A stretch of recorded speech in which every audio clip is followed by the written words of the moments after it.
Hello po, magluluto po tayo ngayon ng Pork BBQ Ribs with green bell pepper.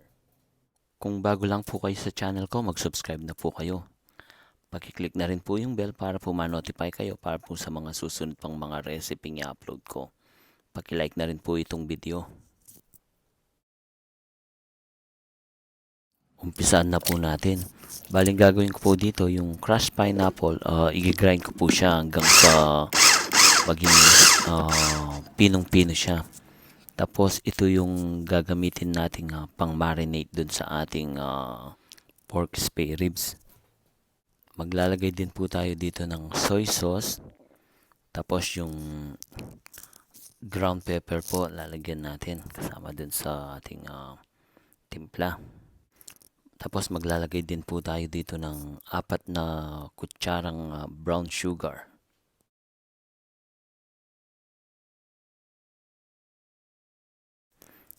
Tapos imimix po natin ito ng mabuti. Make sure natin ma-mix siya mabuti. Tapos maglalagay tayo dito ng 2 dahon ng laurel.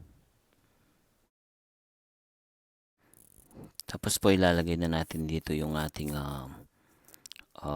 meat or yung ating pork ribs. Tapos haluin natin ito ng mabuti. Pagka nahalo na natin ng mabuti, papakuluin natin ito. Sa mahinang apoy po, pakukulayin natin ito ng mga 1 oras para po sigurado tayong lalambot yung ating karne. Haluin po natin ito paminsan-minsan para sigurado tayong pantay yung pagkakakulo ng ating karne. Okay na po ito. Gagawin na natin yung ating barbecue sauce. Combine 1 cup of ketchup and half cup of brown sugar. Add 1 tablespoon of soy sauce and 1 tablespoon of 7-Up.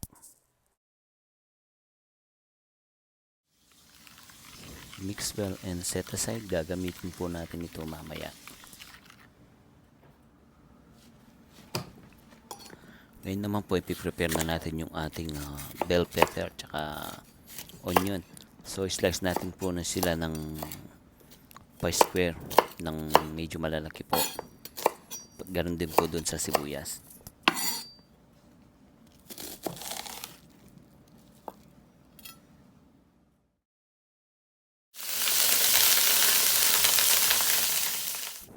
Ito yung ribs na pinakulo natin. So pipirituin natin siya hanggang sa maluto siya. Hanggang sa makita niyo yung balat niya parang magiging dark brown or may mga minsan may mga sunog-sunog pa dito.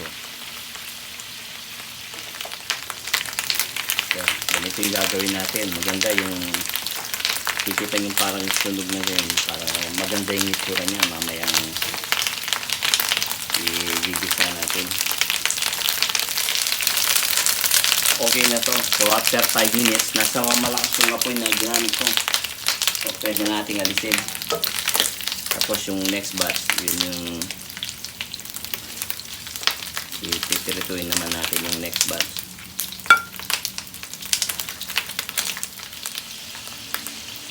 Ito na yung second batch dun sa ating ribs. Pinipirito ko na. So, ang ganda ng kulay. Ito yung ganito yung gusto ko.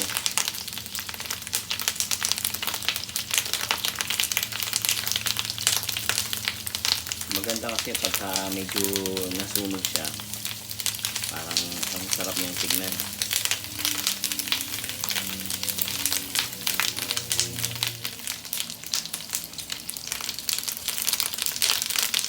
Okay ng mga to, pwede na. Alisin na natin. Tapos mag-umpisa na lang yung magigisa. Ngayon naman po, maggigisa na tayo. Gigisa natin ng butter. So, ito rin yung ginamit ko kanina. So, inalis ko lang yung natirang mantika. Ito yung ginamit ko na pinagprito na kawali kanina. So, inalis ko yung mantika. Ngayon, papalitan natin ng butter. Ngayon, ibabalik na natin yung ating pinrito na ribs.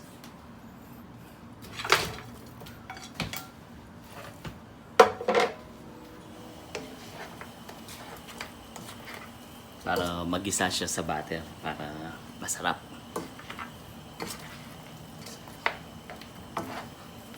Madali na po ito. Napakabango na po. Sarap nito, napakabango. Oh.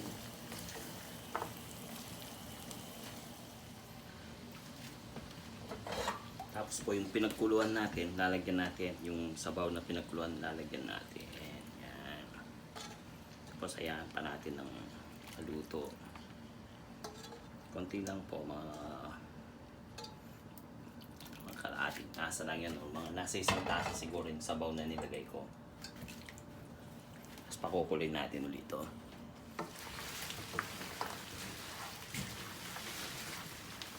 So ito na po yung itsura niya. Baling ginawa ko dito yung sabaw na pinagkuluan natin kanina, hinintay ko lang na matuyo siya.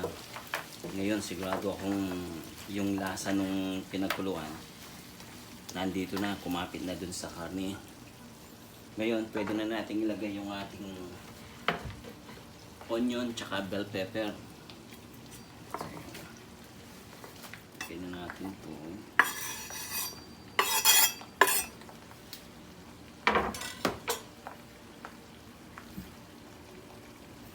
Saluhin natin.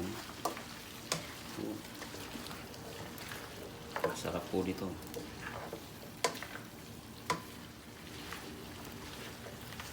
Napakabango na po. Mabango yung green bell pepper kaysa dun sa red, kaya green bell pepper nilagay ko dito para mabango siya.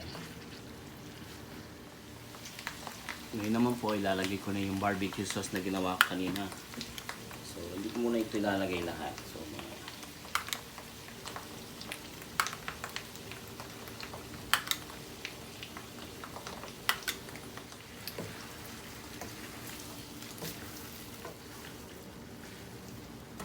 sarap. Tsura pa lang.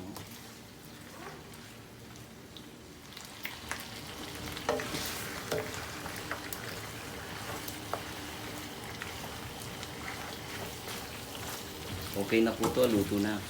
Hindi ko na nilagay yung natira pang barbecue sauce. So okay na to.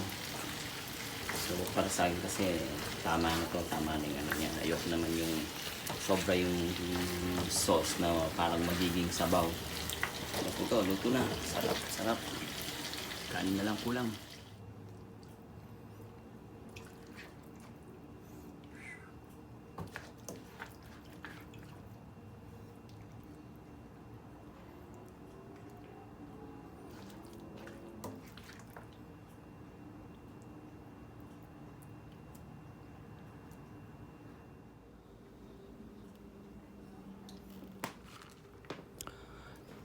Try nyo na po to. Napakasarap po nito. Pwede siyang panghanda.